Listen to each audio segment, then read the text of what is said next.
yalzamu fil mayyiti arba'atu asya'a ghusluhu wa takfinuhu wassalatu alaihi wa dafnuhu. Faslun, bermula ini itu suatu fasal, wa yalzamu dan wajib hukumnya. Wajibnya di sini kewajiban yang sifatnya fardu kifayah, yang mana bisa dilakukan meskipun oleh satu orang saja. Maka ketika dilakukan oleh satu orang itu kewajiban atau kefarduan bagi yang lainnya, maka akan menjadi gugur. Wa yalzamu dan wajib hukumnya ayat fardu kifayah fil mayyiti terhadap mayit arba'atu asya'a, 4 perkara. Ghusluhu, memandikan mayit, wa takfinuhu, dan mengkafani mayit, wassalatu alaihi, ketiga menyolatkan mayit, wa dafnuhu, dan yang keempat menguburkan mayit.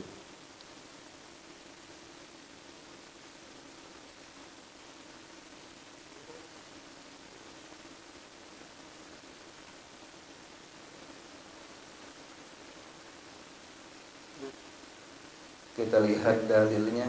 Ajma'al muslimuna, telah ijma', telah sepakat kaum muslimin ala wujubi hadhil umuril arba'ati, atas wajibnya perkara-perkara yang 4 ini, wujuban kifa'iyan, dengan wajib kifayah. Wa dalilu ala luzumiha, dan adapun dalil atas kewajiban al-umurul arba'ah, al-ijma'u, itu adalah kesepakatan para ulama, ijma'. Jadi yang menjadi landasan dalil fardu kifayahnya 4 hal yang wajib bagi mayit itu adalah kesepakatan daripada para ulama-ulama kita. Al-mustanadu, yang disandarkan ila ma warada minal ahadithi, terhadap dalil-dalil yang telah datang daripada berbagai hadis, allati sayati ba'dun minha fil babi, yang mana akan dijelaskan sebagian daripada hadis-hadis tersebut fil babi, di dalam bab ini.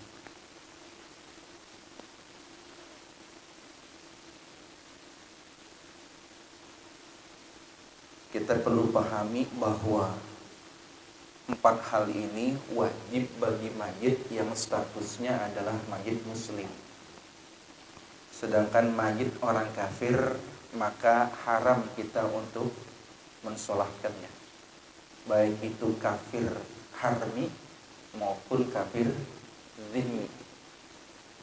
Orang kafir haram kita menyolatkannya. Akan tetapi wa yajuzu ghusluhu fil hadaid, dibolehkan memandikan mayit kafir itu pada 2 kondisi.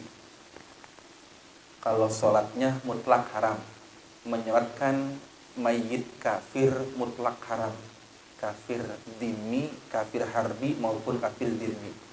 Adapun memandikannya ini boleh, akan tetapi bolehnya ini pada 2 keadaan atau 2 kondisi. Wa yajibu tarfinu dhimmi wa dafnuhu dunal harbi wal murtad. Kalau mengkafani kafir dhimmi itu harus, sedangkan menguburkannya selain daripada kafir harbi dan murtad. Jadi orang kafir harbi sama orang murtad, kita nggak ada kewajiban buat mengkafani dan menguburkannya. Kafir harbi dan kafir murtad, orang Islam yang keluar dari agama Islam, kita nggak wajib untuk mengkafani dan menguburkannya. Adapun orang yang kafir, maka kalau mau dikafanin tidak boleh ditutup kepala dan wajahnya. Kepala dan wajahnya. Misalkan kita ditempatkan pada kondisi di mana orang kafir ini harus kita yang mengkafani misalkan. Maka kafani saja tapi jangan ditutup kepala dan wajahnya. Itu bedanya. Kalau muslim kan dipocong ya. Dipocongin ya. Tapi nanti pas dikuburin dibuka wajahnya. Tapi nggak dilepas penutupnya. Sedangkan orang kafir, kalaupun terpaksa kita harus mengkafaninya misalkan, itu masih dibolehkan. Tapi jangan tutup kepala dan wajahnya.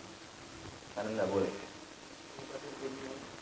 Ya, kafir dhimmi saja. Adapun kafir harbi dan murtad, kita tidak wajib untuk mengkafaninya, memandikannya. Apalagi mengharamkan menyolatkannya, haram hukumnya. Itu ya. Itu bedanya. Perlu dipahami, kafir dhimmi itu adalah orang kafir yang berada di perjanjian damai bersama orang-orang Islam. Kafir harbi itu merekalah yang nyata-nyata terang-terangan memusuhi agama Islam. Dan ternyata orang murtad itu disejajarkan dengan orang kafir harbi. Saking hinanya orang murtad. Kenapa? Yang tadinya mendapat hidayah, dia berpaling kepada kesesatan. Ya. Allahumma shalli ala Muhammad. Lanjut matanya. Wasnani la yughassalani. Dan ada dua golongan orang yang tidak wajib dimandikan. Wasnani la yughassalani, dan ada dua golongan yang tidak dimandikan, wala yusalla alaihima, dan tidak pula disolatkan keduanya. Tidak dimandikan, tidak disolatkan. Yang pertama, asyahidu fi ma'rakatil musyrikin. Yang pertama adalah orang yang mati syahid di dalam memerangi kaum musyrikin. Syahid fi sabilillah, orang yang syahid di dalam memerangi kaum musyrikin. Baik terbunuh oleh orang kafir secara mutlak, syahidnya dibunuh oleh orang kafir, dipenggal, ditusuk, dibom, ditembak, atau bisa jadi terbunuh justru oleh kaum sendiri. Kan ada tuh salah sasaran kan, melempar bom ke musuh, ternyata yang dilempar mah ke belakang. Bomnya, granatnya yang dilemparin pinnya doang, granatnya ke belakang. Kalau memang nggak disengaja, tetap syahid, tetap dia mati oleh temannya sendiri, atau dia mati karena senjatanya sendiri, senjata makan Tuhan. Ya tadi katanya itu granat salah lempar itu, temannya mati, dia juga mati, syahid juga. Tetap dikondisikan dianggap sebagai mati syahid. Atau perang belum, baru naik kuda, jatuh dari kuda. Udah jatuh, kudanya ikut jatuh, nimpah dia, matilah dia, syahid. Walaupun belum perang itu, jatuh dari kendaraan, syahid. Itu disebut dengan mati konyol ya begitu. Tapi karena matinya di dalam medan peperangan, syahid, saudara. Tuh untungnya orang mati syahid. Jadi syahid ini boleh dibunuh oleh musuh, atau dibunuh sesama muslim dengan tidak sengaja, atau terbunuh oleh senjatanya sendiri, atau jatuh dari kendaraannya sendiri. Tetap dalam kondisi mati syahid. Beda sama begini, habis perang selesai dia kena luka, dirawat berhari-hari, meninggal. Nah ini masyhur pendapat ulama, tidak disebut mati syahid. Tidak disebut mati syahid karena perangnya sudah usai. Walaupun luka itu didapat dari hasil peperangan, tapi karena sudah ada jeda yang cukup lama dan peperangannya sudah selesai, maka masyhur pendapat ulama itu tidak disebut sebagai syahid. Perlu dipahami, syahid di sini adalah syahid dunia dan akhirat. Karena syahid kan ada berapa? Syahid ada berapa? Ada 3 ya. Ada syahid dunia, syahid akhirat, ada syahid dunia, akhirat. 3. Syahid dunia dan akhirat adalah mereka yang gugur di medan juang ini dan niatnya ikhlas dalam membela agama Islam. Ini syahid dunia akhirat. Yang kedua, syahid dunia. Siapa ini syahid dunia? Dia mati berperang melawan musuh-musuh Islam, tapi ternyata di balik hatinya ada niat. Misalkan ingin mendapatkan harta rampasan perang. Ada niat ingin mendapatkan pangkat dan jabatan. Ada niat ingin mendapatkan bintang penghargaan. Bahkan ada niat supaya dipandang keren sama calon istrinya atau calon mertuanya misalnya. Artinya apa? Syahidnya ini di dunia saja tapi tidak dapat balasan akhirat. Rugi ya. Rugi ini. Syahid dunia ini perang fisabilillah tapi niatnya bukan karena Allah. Syahid dunia namanya. Nah, syahid yang ketiga syahid akhirat. Ini banyak cabangnya. Orang yang kena taun, ya, terkena taun meninggal syahid. Tertimpa benda keras, gempa misalkan, tsunami, tenggelam, tsunami ya. Apalagi sakit perut. Termasuk orang yang mati memendam rindu.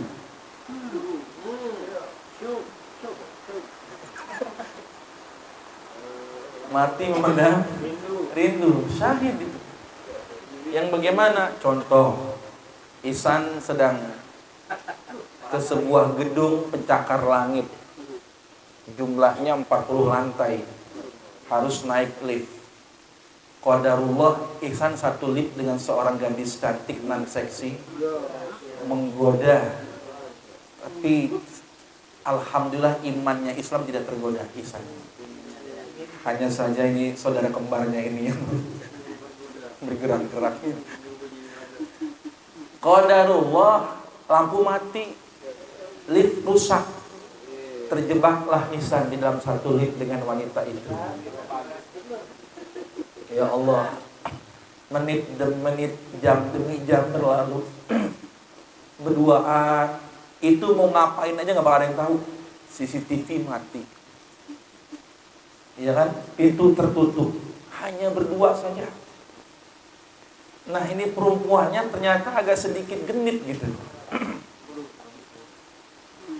Bang, mumpung gak ada yang ngeliat bang, Neng takut ini butuh kehangatan, butuh kedekapan. Nah. Ini bener loh, gak bakal ada saksi mata. Apapun yang Ihsan lakukan saat itu, gak akan ada saksi mata sama sekali. Dari kalangan manusia ya, gak akan ada lah. Pokoknya mau ngapain aja nih, gak bakal bisa dah ketahuan. Karena terkurung betul-betul. Tapi ternyata sosok Ihsan ini adalah manusia pilihan Allah Subhanahu wa Ta'ala. Daging senikmat itu dibiarkan begitu saja. Tapi sebenarnya jiwa mudanya itu bergejolak, berteriak, meronta-ronta gitu. Tapi dia lebih memilih memendam itu semua. Saking kuat dorongannya, Ihsan akhirnya copot jantungnya. Jantungnya deg-degan, si iminnya gerak-gerak, nggak diem. Tapi nggak mau melakukan sampai meninggal dunia, syahid itu namanya. Itu yang dimaksud memendam rindu, memendam. Kayak gini syahid itu. Kenapa lebih memilih mati daripada dia berzina? Syahid, syahid akhirat. Nah, syahid yang dimaksud di sini syahid dunia akhirat. Jadi enggak dimandiin, enggak disolatin, bahkan langsung dikubur dengan darah-darahnya. Karena apa? Orang mati syahid itu darahnya jadi saksi nanti. Bukan cuma saksi, jadi minyak wangi di dalam kuburnya. Makanya nggak dimandiin. Syuhada itu nggak ada yang dimandiin, dengan pakaiannya, dengan darah-darahnya dikubur. Dengan baju yang dipakai ketika perangnya, langsung. Harusnya begitu kan, masuk sana dulu. Masuk sana dulu ya.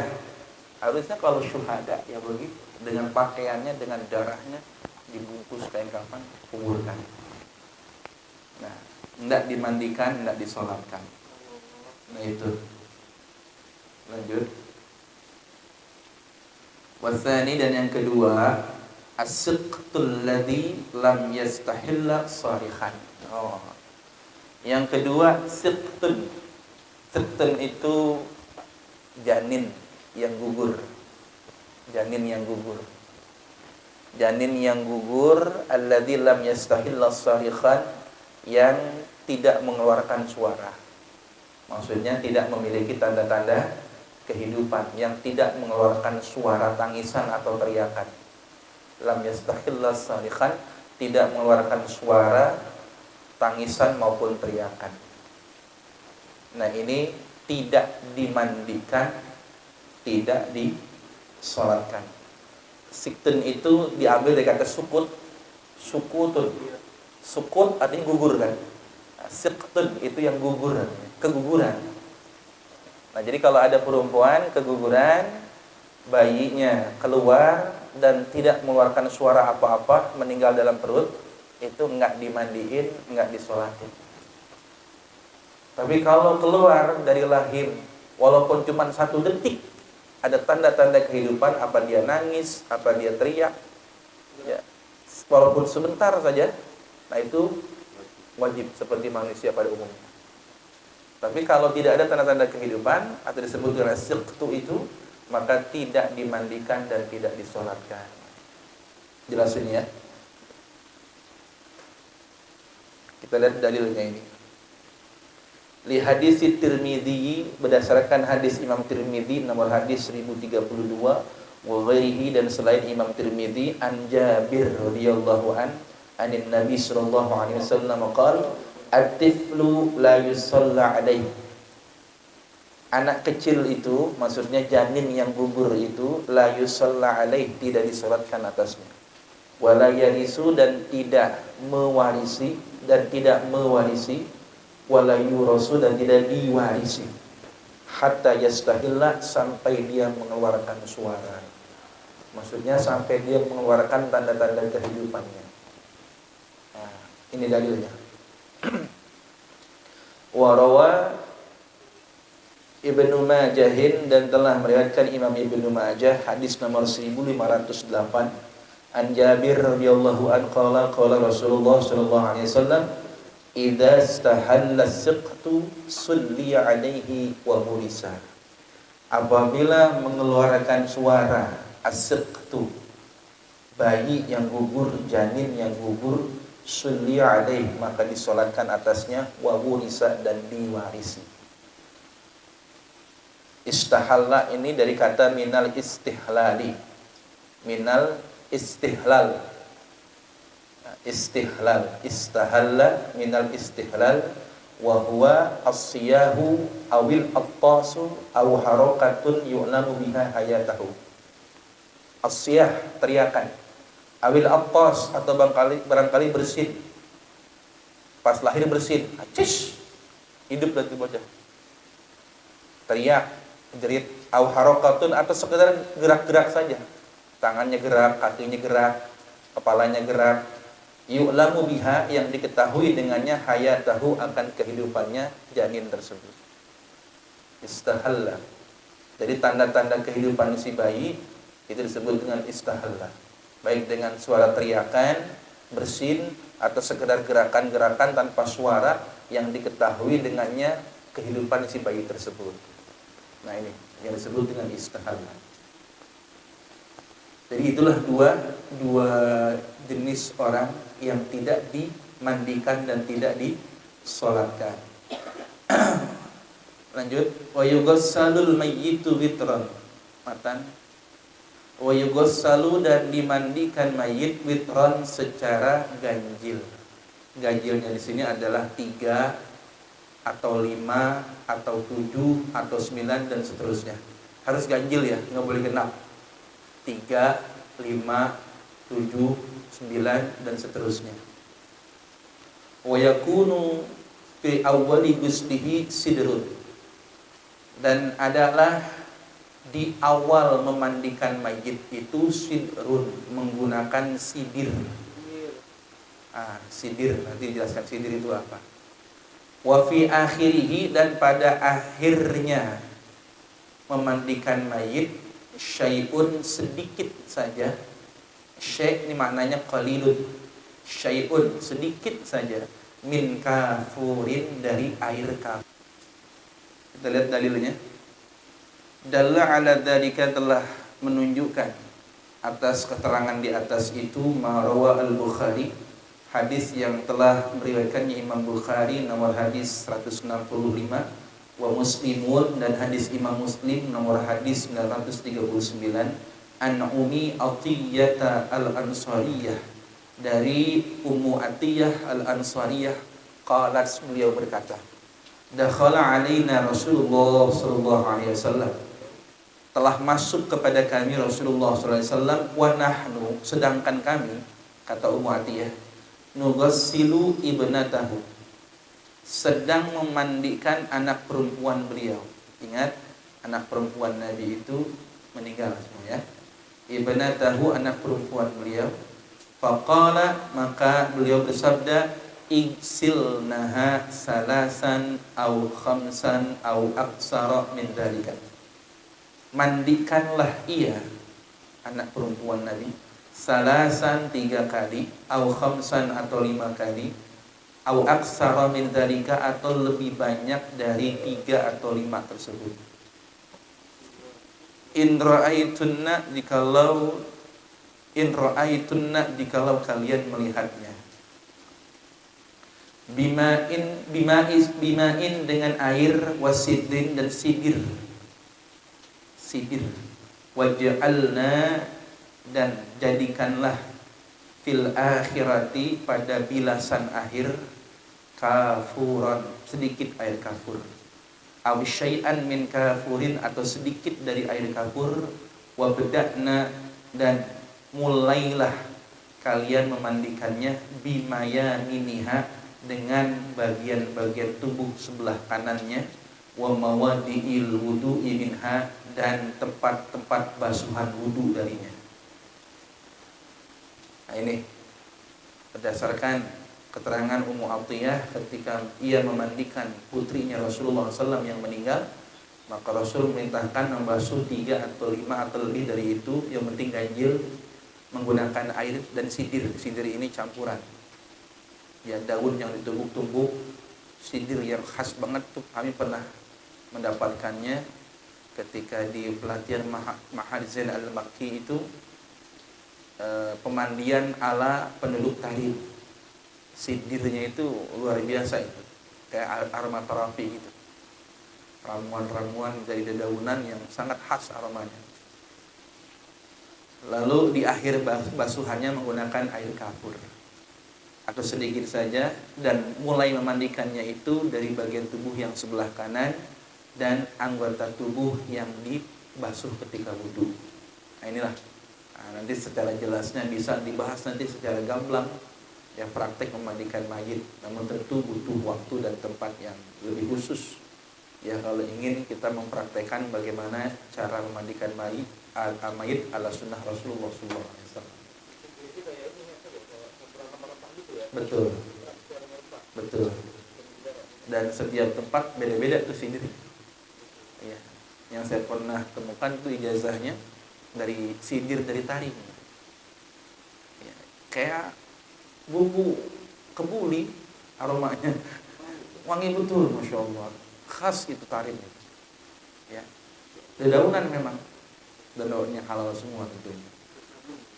Ya? Iya, kalau kita kan sabun kan. Ya, kalau kita kan sabun lebih praktis. Kalau sidir ya bukan sabun, rempah-rempah.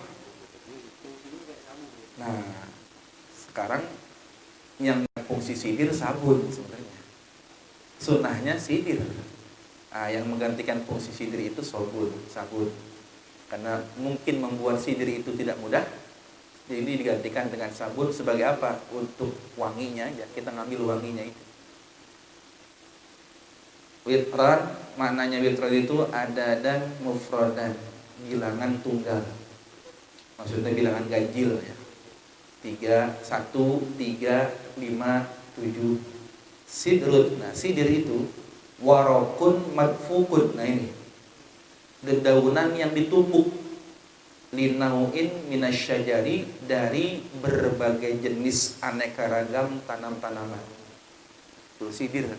Warokun madfukun linauin minasyajari, dedaunan yang ditumbuk dari aneka ragam jenis tumbuh-tumbuhan.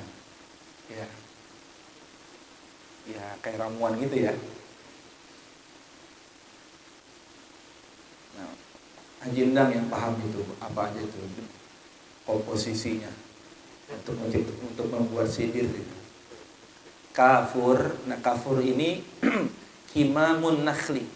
Kimamun nakhli, serbuk pohon korma. Ya, serbuk pohon korma. Ae zah, apa itu? Zahruhu ya.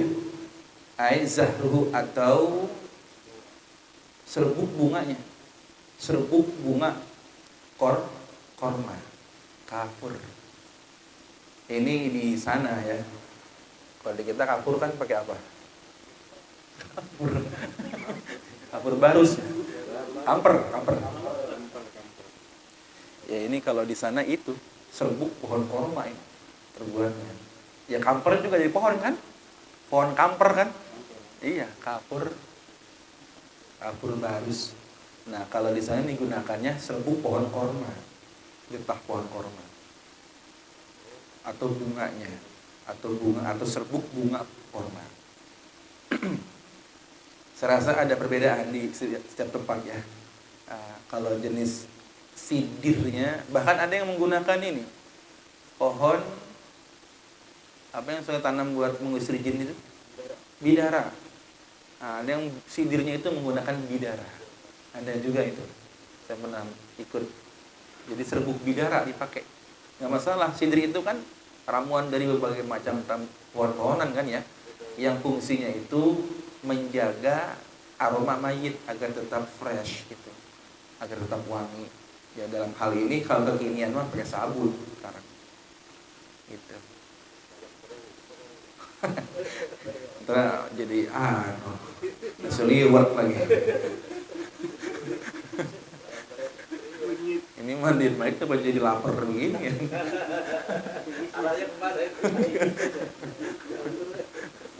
Nah, salam serai. Jadi uduk.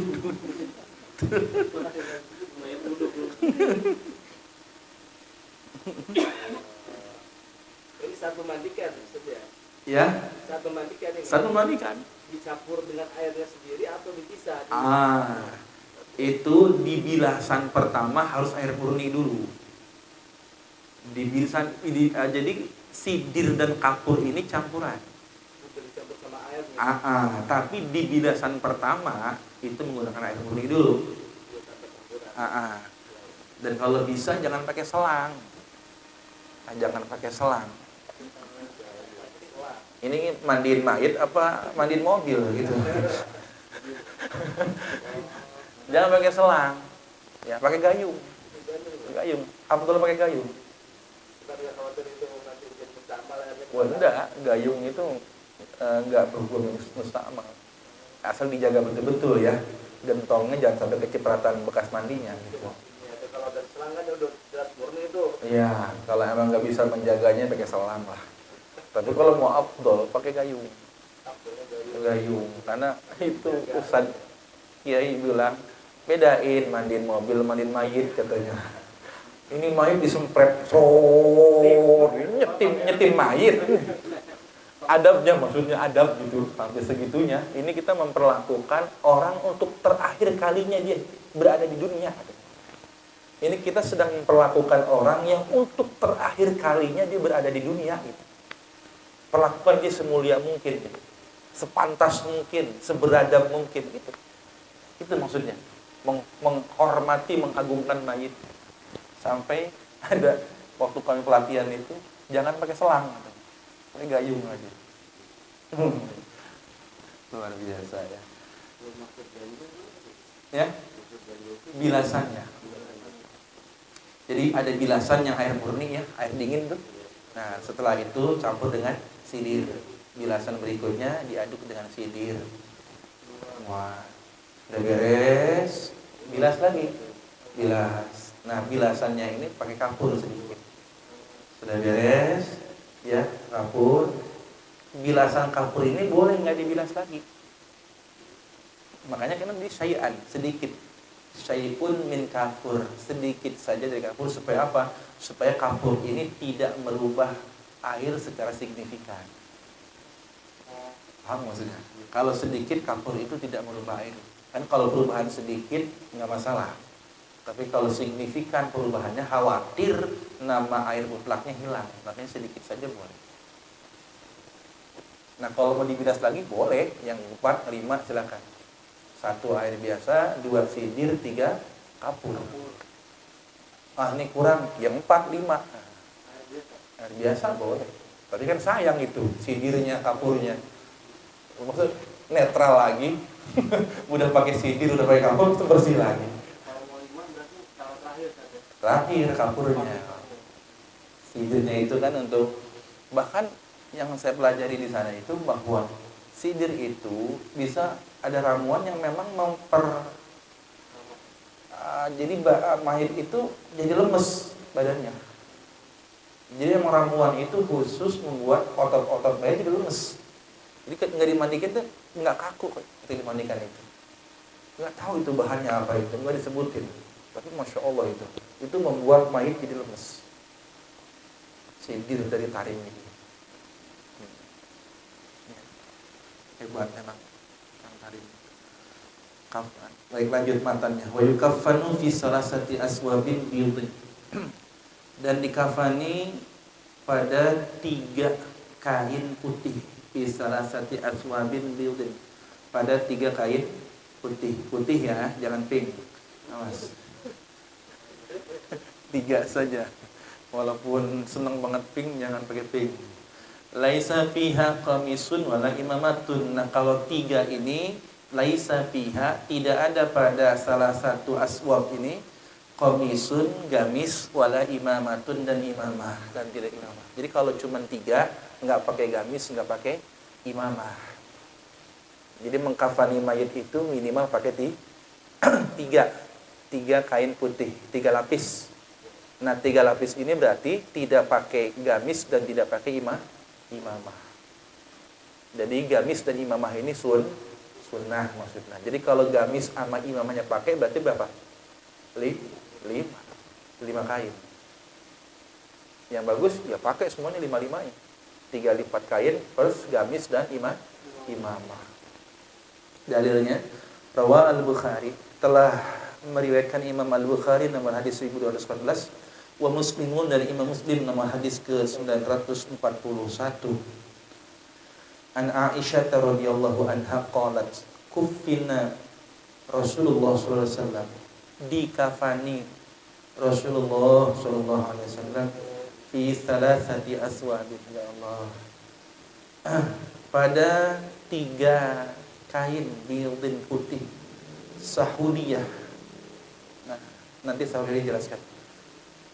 Pada 3 kain putih sahuliyah, laisa fiha qamisun wala imamatun. Tidak ada pada 3 kain itu gamis wala imamah. Enggak ada gamis, enggak ada imamah. Kok bisa begitu? Kesederhanaan beliau. Betapa sederhananya beliau hingga ketika dikafankan pun beliau hanya menggunakan 3 lapis kain saja. Ya. Ini makomnya beliau, kesederhanaannya begitu luar biasa sekali.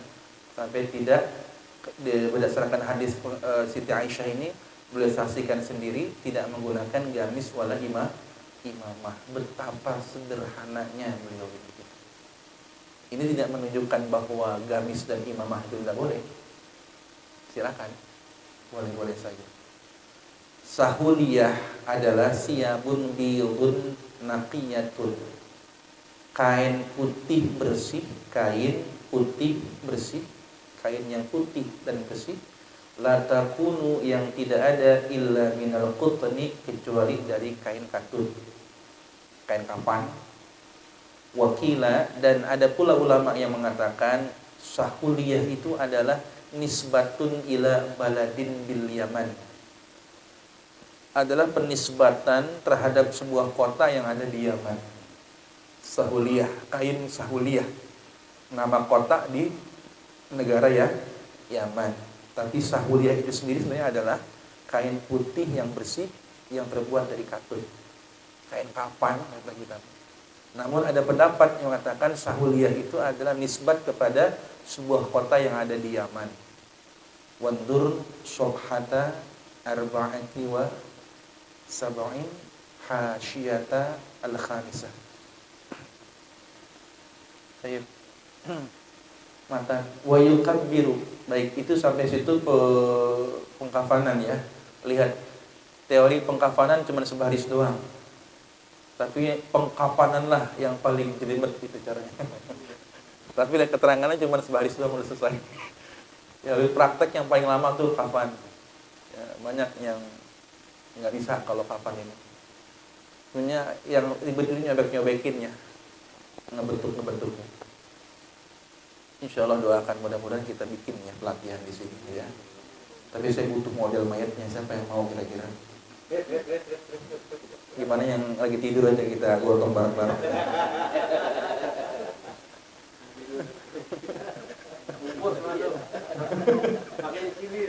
Mas sadar kan aku udah jadi pocong.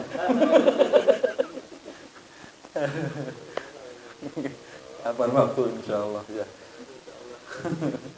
Wa yukabbiru. Nah, masuk tuh orang bab menyolatkan. Ada ya? Memandikan sudah, mengkafani sudah. Yang ketiga wa yukabbiru alaihi. Sekarang menyolatkan. Takbir untuk mayit arba'at takbiratin, sebanyak 4 kali takbir. Ingat, hanya 4 kali takbir. Tidak pakai ruku. Apalagi sujud. Umat sekarang ya aneh-aneh. Iya, aneh-aneh ini. Ketahuan betul tidak pahamnya, tapi kok mau mengurus mayat jenazah. Dia ruku sujud depan mayat. Takbir 4 kali ya. Dalilnya lihat. Rawah Al-Bukhari nomor hadis ke 1188, wa Muslimun, dan Imam Muslim nomor hadis 951, an Abi Hurairah radhiyallahu an anna Rasulullah sallallahu alaihi wasallam na'an Najasyiyah. Na'a itu artinya mengumumkan kematian. Nah, matlab ini. Ini dalil sunnahnya mengumumkan kematian. Ambil speaker masjid, mic masjid, inna lillahi wa inna ilaihi raji'un. Sunnah itu. Ini dalilnya. Na'a, mengumumkan. Rasulullah SAW an-Najasyiyah, yang mengumumkan kematian Raja Najasyi. Ingat siapa Raja Najasyi?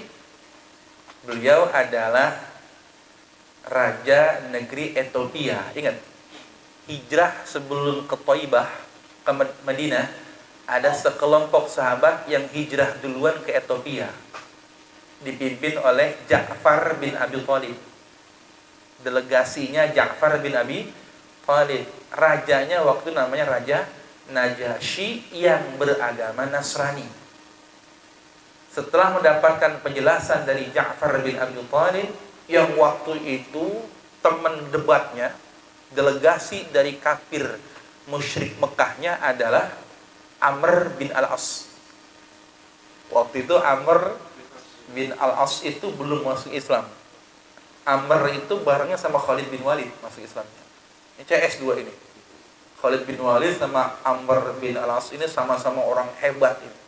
Yang satu strategi perangnya hebat, Khalid. Amr Al-As ini delegator ulung. Setiap ada delegasi pasti yang diutus Amr bin Al-As. Nah, untuk mencegah hijrahnya rombongan Ja'far bin Abi Thalib ke Najasyi itu, ke Raja Najasyi, dikirimlah Amr Al-As itu untuk apa? Untuk memprovokasi Raja Najasyi. Dipilihlah Amr bin Al-As yang memiliki retorika yang sangat luar biasa sekali Amr bin al-As itu. Nah, tapi dengan kekuatan hidayah, Raja Najasyi lebih mendengarkan keterangan Ja'far bin Abi Thalib. Karena beliau Nasraninya lurus. Agama Nasrani yang lurus, ahli kitab. Nah, akhirnya diriwayatkan beliau ini masuk Islam, Raja Najasyi ini. Nah, ketika Raja Najasyi meninggal, ya, fil yaumil ladzi mata fi, pada hari yang mana wafatnya Raja Najasyi padanya, ya Rasulullah mengumumkan kematiannya. Ya Rasulullah itu mengumumkan kematian Raja Najasyi. Ingat, beliau na'a di sini. Na'a itu mengumumkan kematian. Nah, di sini kita istinbat bahwasanya mengumumkan kematian seseorang dengan tujuan untuk menyolatkannya, mendoakannya sunnah. Gitu ya. Kharaja ilal musalla, lalu beliau keluar menuju tempat sholat. Musalla di sini maknanya tempat sholat, masjid. Fasaffa bihim, maka beliau membariskan sahabat.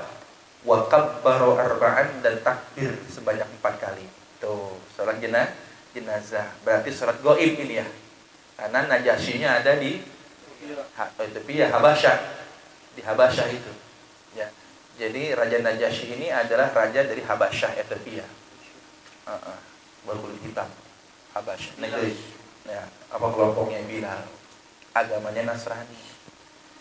Nah, matlab ini hadis bukan hanya sebagai dalil tentang jumlah takbir dalam sholat jenazah, juga sebagai yang disyariatkannya, disunahkannya mengumumkan kematian seseorang dengan tujuan untuk menyolatkan dan mendoakannya. Matlab ini hadis. Karena ada aja yang ngebantah itu, bid'ah itu. Dari mana itu ajarannya ngumumin kematian orang di masjid, di musola? Aduh, kurang piknik. Ini lihat muttafaqun alaih ini. Muttafaqun alaih itu lihat. Ya. Makanya kudu banyak ngaji gitu. Jangan ngaji dah, kudu banyak majelasnya, majelas. Sering ngopi. Kopi keliling. Di matlab itu hadisnya bagus ini. Ya, kali ada antum sebagai pengurus masjid ada yang membantah, mana dalilnya ngomongin kematian orang, bacain itu.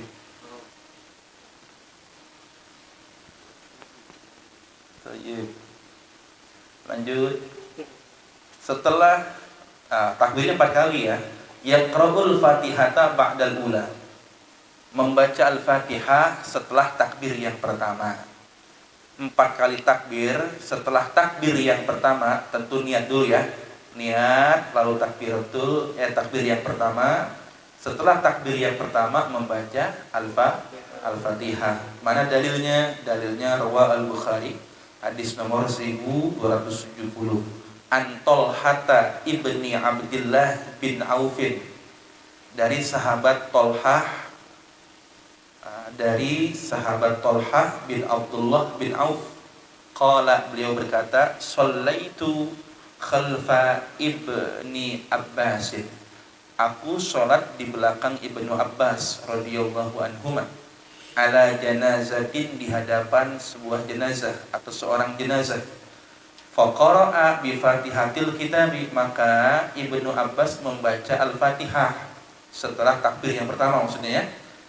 Nah, beres sholat, faqala, maka berkatalah Ibnu Abbas kepada sahabat Tolhah bin Abdullah bin Auf itu, yang mana beliau mendengar Ibnu Abbas membaca Al-Fatihah setelah takbir yang pertama. Faqala, maka berkata Ibnu Abbas, liya'lamu annaha sunnatun. Karena kan bacaannya sir. Betul nggak? Sir kan ya? Kalau kedengeran berarti bacanya apa? Jahar kan? Ya enggak? Nah, Ibnu Abbas bacanya jahar karena sampai kedengeran. Kan nggak boleh dijaharkan kan? Harus sir. Apa tujuannya? Liya'lamu annaha sunnatun.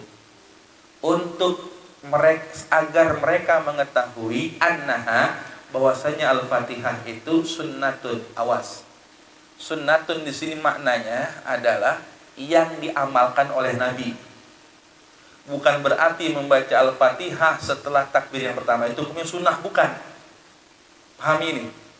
Sunnatun di sini adalah amaliyah Nabi. Ingat sunnah itu apa? Ucapan, perbuatan, dan persetujuan yang disandarkan kepada Nabi. Ma'udhifa ila Nabi min qaulin wa fi'lin wa taqririn. Segala sesuatu yang disandarkan kepada Nabi, baik ucapan, kataan maupun persetujuannya, itu disebut sunnah atau hadis. Nah, maksudnya liya'lamu annaha sunnah di sini kata Ibnu Abbas, agar mereka mengetahui, saya kencengin suara saya Fatihahnya, agar mereka tahu bahwasanya membaca Al-Fatihah setelah takbir yang pertama itu adalah amaliyahnya Nabi. Dicontohkan oleh Nabi gitu. Namun hukumnya itu sendiri Al-Fatihah ba'da takbir yang pertama itu adalah wajib. Gitu. Sunnah di sini maknanya dicontohkan Nabi. Gitu. Dari sini bisa kita pahami bahwasanya ketika seseorang ingin mengajari makmumnya, seorang imam ingin mengajari makmumnya akan sesuatu amaliyah dalam sholat, dia boleh mengeraskan bacaannya. Iya, kayak tahajud. Tahajud itu kan sunnahnya apa? Sendiri kan? Enggak diberjamaahkan kan? Enggak, tapi kalau untuk mengajari jamaahnya boleh diberjamaahkan. Boleh dikeraskan bacaannya. Termasuk zikir ba'da sholat. Lah kalau sholat saja boleh, gimana zikirnya? Ya, bacaan dalam sholat aja boleh dikeraskan untuk mengajari orang yang belum tahu, apalagi zikir-zikir setelah sholat. Supaya apa? Imam mengeraskan bacaannya, satu, supaya makmum yang belum ngerti tahu, oh ini zikir setelah sholat tuh kayak begini. Lah kalau imamnya Assalamualaikum warahmatullahi wabarakatuh, Assalamualaikum warahmatullahi wabarakatuh, balik badan langsung melotot aja. Lihatin hantu-hantu. Kata makmum orang Keranggan, nyereng kemana ngajak pas saya aku kemana ya. Ternyata naon, nggak tahu apa-apa kan, nggak baca, nggak nyontohin apa-apa. Ya kalau yang sudah pinter semua, kalau banyakan yang awam bagaimana? Keraskan supaya bisa diikuti. Yang kedua, bisa diamini doanya. Nah, kalau doanya masing-masing, ya nggak ada yang amin kan? Tapi kalau berjamaah, ada yang amin nggak? Amin, yang dengarnya amin. Masuk kunut bisa ya dijaharkan. Kunut subuh untuk Dijaharkan. kalau berjamaah kan emang. Jangan ada yang dijaharkan. Oh, kalau kunut subuh memang ada kalimat yang harus jahar, ada yang harus sir. Yang jahar itu yang bentuknya ad-du'a, yang sir as-sana. Ad-du'a itu sampai mana? Sampai waqina syarrama waqina birahmatika syarrama khawait, itu doa. Sedangkan fa innaka taqdi wa la yuqda 'alaik, dan seterusnya itu adalah as-sana. Nah, kalau as-sana itu sunnah bagi imam dan makmum untuk membacanya bersama-sama. Tapi kalau doa hanya dibaca oleh imam dan makmum tugasnya mengaminkan. Nah, fa innaka taqdinya itu semuanya dibaca oleh imam dan makmum. Gitu. Ini khusus doa kunut yang ma'tsur ya. Yang ma'tsur itu Allahumma hdina itu. Nah, itu kan ma'tsur. Nah, kunut yang ma'tsur ini kaifiatnya adalah untuk ad-du'a'u sampai waqina bi rahmatika syarra ma qadait hanya dibaca imam, diaminkan oleh makmum. Sedangkan kalimat fa innaka taqti wal yuqtu 'alaik dan seterusnya sampai sholawat ini secara bersama-sama dibaca sir oleh imam maupun makmum. Karena isinya adalah as-sana. As-sana itu pujian. Nah, kalau yang awal-awal itu Allahumma hadina sampai waqina bi rahmatika semuanya doa. Kita justru waktu kalimat kalimat doa itu makmum itu jarang yang tahu kalimat itu, jarang yang hafal. Belajar berarti. Kalau niatnya untuk seperti tadi itu mengajar, kita jaharkan untuk mengajar mereka, menuntun mereka, boleh. Baik. Kalau antum niatnya begitu silakan saja, boleh seperti itu. Tapi nanti setelah itu ada pembelajaran, diberitahu Pak. Kayak ini Ibnu Abbas kan dibilang, waqala liya'lamu annaha sunnatun. Ini kan informasi dari beliau, pengajaran dari beliau, sebagai bentuk tabayyun dari beliau. Tadi saya keraskan bacaan Fatihah saya supaya mereka mengetahui bahwa itu diamalkan Rasulullah. Nanti kalau dibiasakan begitu, terus-terusan tinggal amin doang. Dikiranya kita nggak baca apa-apa kata makmum. Jadi harus ada pembelajaran berikutnya. Kalau untuk mencontohkan silakan saja. Ya, jadi silakan saja. Emang tidak ada larangan imam membaca kunut secara habis sampai sholawat sekalipun. Wassalamualaikum Muhammadin itu kalau imamnya baca, makmum tinggal mengaminkan saja. Jadi kalau imam baca sholawat, makmum tinggal mengaminkan saja. Kalau emang imam membaca kunut itu secara full ya semuanya, makmum hanya mengaminkan saja, sudah selesai. Tapi kalau yang dituntut dari itu adalah dibagi dua. Doa itu untuk imam dan tugas makmum adalah amin. As-sana dibaca oleh dua-duanya. Itu kaifiatnya mah. Tapi di luar dari itu, apalagi ada sandarannya ya, untuk mengajari makmum kita, jamaah kita agar tahu bahwa itu adalah diamalkan Rasulullah, monggo-monggo saja. Selama itu diketahui sebagai bentuk pembelajaran gitu. Ya, ini matlab juga ini hadis juga betul ini. Ini sebagai pegangan hadis bahwasanya dibolehkan ya pada kondisi dalam rangka memberi pelajaran kepada jamaah, pada makmum tentang hal-hal yang ada dalam sunnah Nabi, boleh dikeraskan bacaannya, termasuk zikir ba'da sholat. Baik, lanjut matan. Setelah takbir yang pertama baca Al-Fatihah. Kemudian yusalli 'ala Nabi sallallahu alaihi wasallam ba'da tsaniyah. Bersolawat kepada Nabi sallallahu alaihi wasallam setelah takbir yang kedua. Mana dalilnya? Lihat kita dalilnya. Rawa Asy-Syafi'i fi Musnadih. Telah meriwayatkan Imam Asy-Syafi'i. Lihat. Imam Asy-Syafi'i pun seorang perawi hadis. Fi Musnadihi dalam musnadnya, wan Nasa'i dan Imam Nasa'i jilid keempat halaman 75 bi isnadin sahihin dengan sanad yang sahih. Ingat sanadnya sahih an Abi Umamah ibni Sahl dari Abu Umamah bin Sahl radhiyallahu anhu bahwasanya akhbarahu rajulun telah mengkabari beliau, telah memberitahukan beliau seorang laki-laki min ashabin Nabi sallallahu alaihi wasallam dari kalangan sahabatnya Nabi sallallahu alaihi wasallam anna sunnata fi sholati 'ala al-janazah bahwasanya sunnah di dalam salat janazah ayyukabbirul imamu hendaklah takbir imam summa yaqra'a bi fatihatil kitabi kemudian hendaklah membaca Fatihah ba'da takbiratil ula setelah takbir yang pertama sirran secara sir, lihat sir fi nafsihi pada dirinya. Summa yusalli 'ala nabi kemudian bersalawat kepada Nabi sallallahu alaihi wasallam wa yukhlisud du'a lil janazati fit takbirati dan memurnikan doa bagi jenazah pada takbir-takbir berikutnya. Takbir pertama baca Fatihah, takbir kedua baca sholawat, dan setelah takbir yang kedua yakni takbir yang ketiga dan keempat isinya doa semua.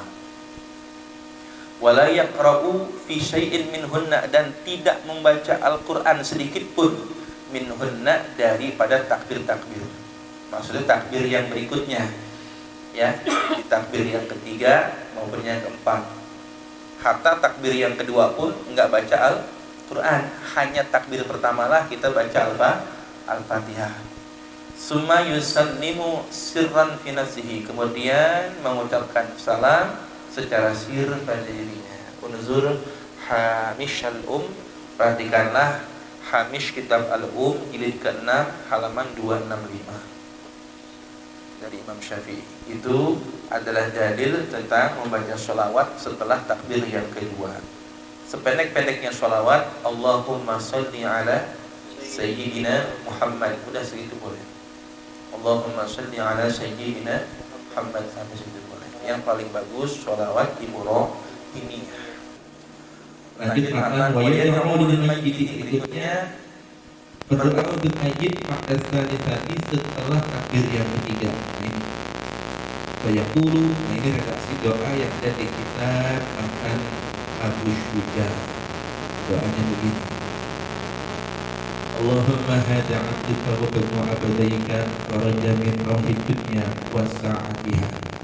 Ya Allah, hambamu ini dan anak dari kedua hambamu ini, kharaja min rauhid dunya, telah keluar dari rahmat dunia, wa sa'atiha, dan telah keluar dari lapangnya dunia, wa mahbubuhu wa ahibbauhu fiha, dan dia telah meninggalkan yang dicintainya dan orang-orang yang mencintainya fiha, di dunia, ila zulmatil qabri, menuju gelapnya alam kubur, wa ma huwa laqihi, dan apa yang dia bakal menjumpainya.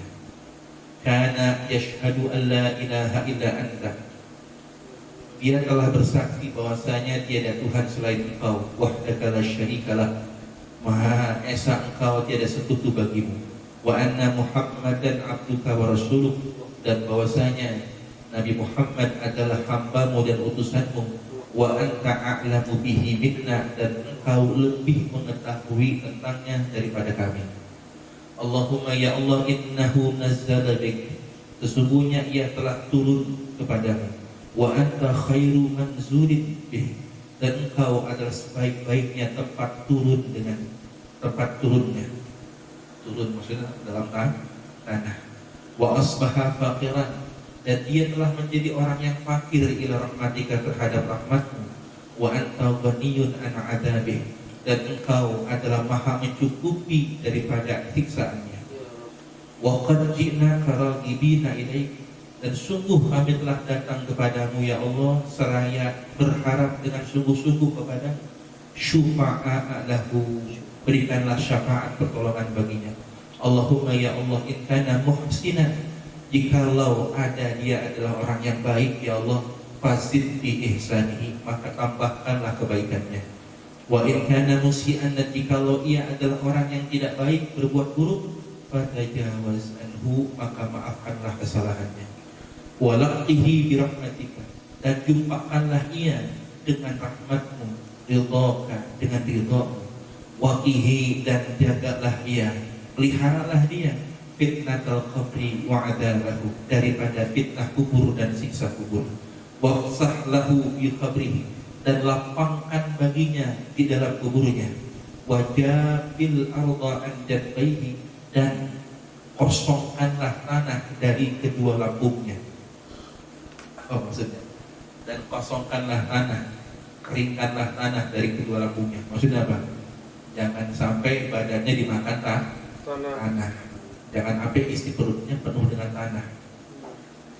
Kalau isi perutnya penuh dengan tanah, berarti habis dimakan tanah. Nah, ini doain supaya jasadnya utuh. Wajah fil arda an jadbi, jangan sampai kedua lambungnya penuh dengan tanah. Dijaga jasad, bukan cuma ruhnya tapi jasad. Walaqtihi bi rahmatikal amna min adabik, dan berjumpakanlah ia dengan rahmatmu al-amna, yang penuh rasa aman, min adabik, dari siksa. Hatta taba'atahu, hingga engkau membangkitkan ia aminan, dalam kondisi aman, ila jannatika, menuju surgamu ya Allah, birahmatika ya arhamar rahimin. Ini redaksi doa jenazah yang ada di kitab Makan Abu Syuja. Ya. Dari mana redaksi ini? Mari kita lihat dari ini. Hadhil ada'iyatu, doa-doa ini, iltaqotoha, telah memetiknya. Iltaqotoh, memetik. Muktaqofa, petikan-petikan. Iltaqotoha, telah memetiknya. Asy-Syafi'i, Imam Syafi'i rahimahullahu ta'ala. Jadi ini doa petikan Imam Syafi'i. Min majmu'il akhbari, dari majmu'il akhbar, dari kumpulan-kumpulan hadis. Warubbama dzakaraha bil makna, warubbama, dan barangkali dzakaraha, telah menyebutkannya muallif ini mu'alif kitab Abu Syuja ini, bil makna dengan yang semakna, wastahsanaha dan telah menganggap baik doa tersebut ashabuhu para ulama madhab Syafi'i. Ashab itu ulama-ulama yang tergabung dalam madhab Syafi'i. Jadi doa ini dianggap baik, istihsan, dianggap baik. Kalau dianggap baik oleh ulama udah cincai pakai. Wa as-sahhu haditsin. Nah, adapun hadis yang paling sahih fil babi dalam bab ini marwahu Muslimun adalah hadis yang telah meriwayatkannya Imam Muslim nomor hadis 963 an Auf bin Malik dari Auf bin Malik radhiyallahu anhu qala shalla Rasulullah sallallahu alaihi wasallam salat Rasulullah sallallahu alaihi wasallam ala janazatin di hadapan seorang jenazah. Fasami'tuhu, maka Auf bin Malik berkata, aku telah mendengar Nabi yaqulu, beliau bersabda dalam salatnya dia.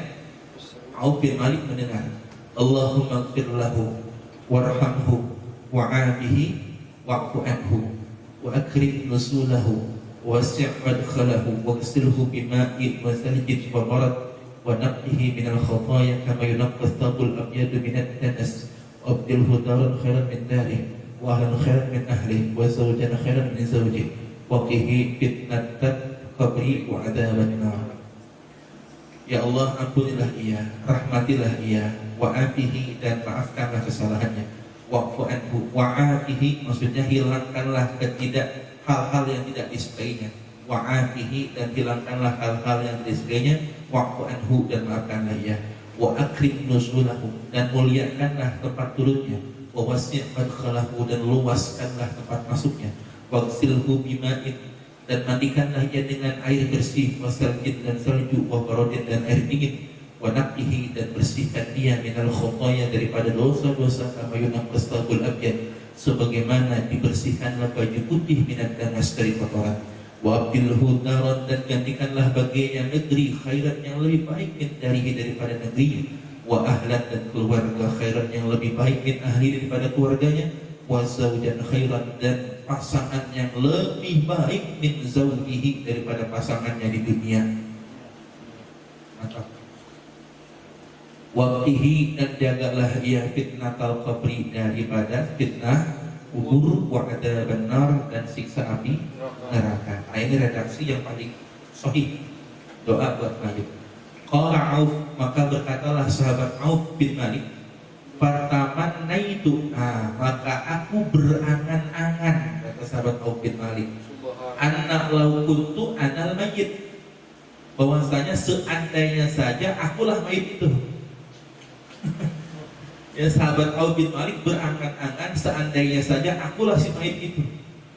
Lidu'ai Rasulullah SAW, dikarenakan doanya Rasulullah SAW ala dzarikal mayyiti terhadap mayit tersebut.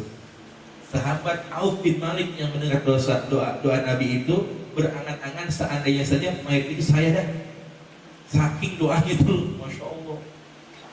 Doanya begitu. Ini Rasulullah yang berdoa, beruntung betul itu mayit. Afihi, maknanya afihi di sini.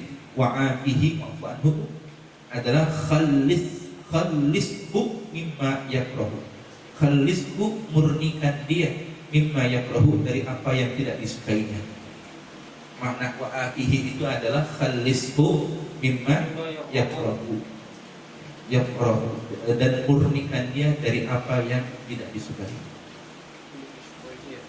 Nah, itu redaksi yang berdasarkan hadis riwayat Imam Muslim. Wa ma rawahu at-Tirmidzi, dan hadis berdasarkan riwayat Imam Tirmidzi nomor hadis 1024 dan Imam Abu Dawud nomor hadis 3201 an Abi Hurairah radhiyallahu anhu qala kana Rasulullah sallallahu alaihi wasallam idza shalla ala janazatin, apabila beliau salat terhadap seorang jenazah, qala, beliau berdoa, Allahumma ighfir li hayyina wa mayyitina wa syahidina wa ghaibina wa saghirina wa kabirina wa dzakarina wa unsana, Allahumma ahyaitahu minna fa ahyihi al-islam wa man tawaffaitahu minna fa tawaffahu ala al-iman. Allahumma ya Allah, ighfir li hayyina, ampunilah dosa yang hidup di tengah-tengah kami, wa mayyidina dan yang meninggal di antara kami, wa syahidina dan yang hadir di antara kami, wa ghaibina dan yang gaib di antara kami, wa shaghirina dan yang kecil di antara kami, wa kabirina dan yang besar di antara kami, yang anak kecil maupun orang dewasa, wa dzakarina dan laki-laki di antara kami, wa unsana dan para wanita di antara kami. Allahumma ya Allah, man ahyaitahu, barang siapa yang Kau telah menghidupkannya minna di tengah-tengah kami, fa ahyihi al-Islam, maka hidupkanlah ia secara agama Islam, hidup dengan cara Islam. Wa man tawaffaitahu, dan barang siapa yang Kau wafatkan ia minna di antara kami, fa tawaffahu, maka wafatkanlah ia ya Allah alal iman, di atas keimanan, hidup di atas keislaman, wafat di atas keimanan. Ini redaksi berdasarkan hadis Imam Tirmidzi dan Imam Abu Dawud. Jadi empat redaksi. Kalau redaksi Imam Syafi'i yang tadi itu, Allahumma hadza abduka wa abdu abdika kharaja min rawhid dunya wa sa'atiha wa mahbubuhu wa ahibbahu wa fiha ila dzulmatil qabri wa ma huwa laqihi, dan seterusnya. Itu redaksi dari Imam Syafi'i. Dari Imam Muslim yang tadi, Allahumma ighfir lahu warhamhu wa afihi wa anhu wa aqim nuzulahu, dan seterusnya. Imam yang kedua ya. Nah, yang ketiga ini redaksi dari Imam Tirmidzi dan Imam Abu Dawud. Allah, untuk yang mana? Mau tiga-tiganya? Enggak. Tapi pesan saya kalau jadi imam jangan lama-lama. Apalagi ini waktu penguburan mepet. Mau dekat Johor, sholatnya panjang banget. Jangan. Mau dekat maghrib, nyolatin panjang banget, jangan. Sependek-pendeknya dan lain, Allahumma ighfir lahu, dan Allahu Akbar, Allahumma ighfir lahu, Allahu Akbar, atau Allahumma ighfir laha, Allahu Akbar. Sependek-pendeknya ada kalimat Allahumma ighfir lahu atau Allahumma ighfir laha. Ini barangkali Ustaz Aziz ya menyolatin mayit, waktunya mepet, udah Allahu Akbar, Allahumma ighfir lahu, Allahu Akbar. Tidak. Kita lihat kondisi juga. Jangan sampai kita pengen nyari afdol, tapi ini malah nanti masuk waktu yang memang dilarang kita untuk menguburkan mayit. Gitu. Sependek-pendeknya Allahumma ighfir lahu. Baik. Itu bacaan setelah takbir yang ketiga.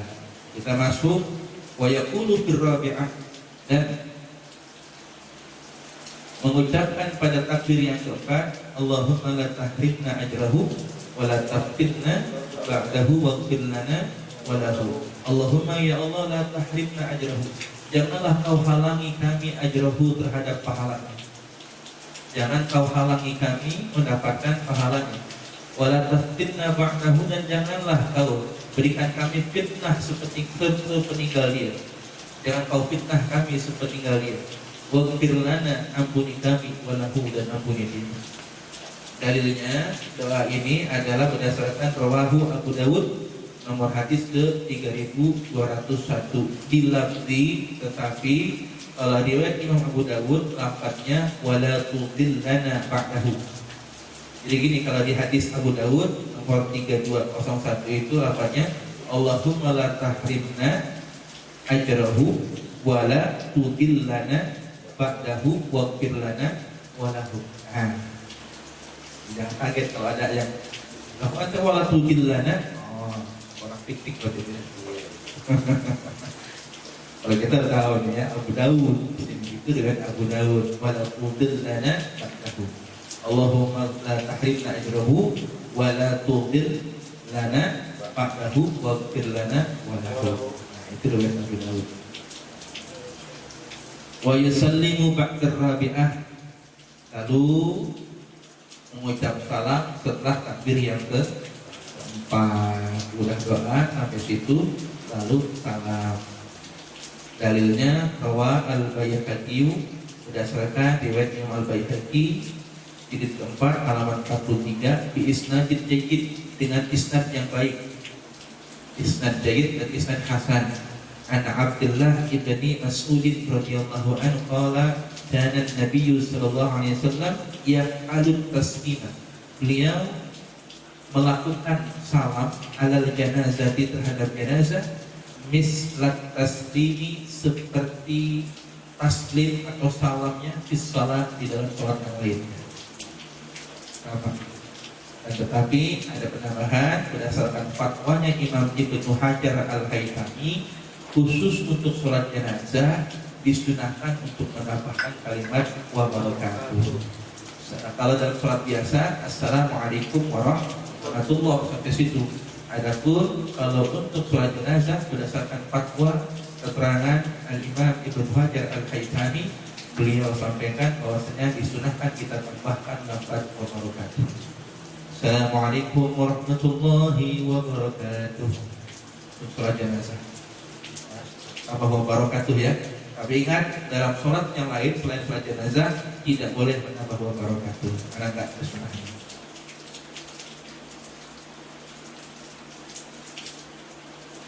Baik, sampai di situ adalah bab tentang menyolatkan.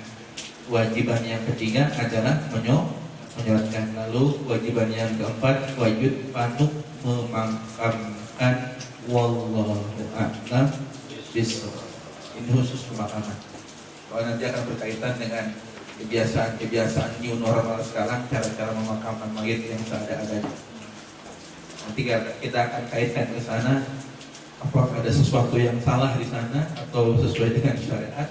Karena saat ini banyak sekali hal-hal yang boleh dibilang ada beberapa penyimpangan dari syariat tentang tata cara pemakaman mayit yang dilakukan beberapa oknum saja, ya, yang dilakukan beberapa oknum, yang mana ini akan berakibat fatal kepada keabsahan daripada memakamkan mayit.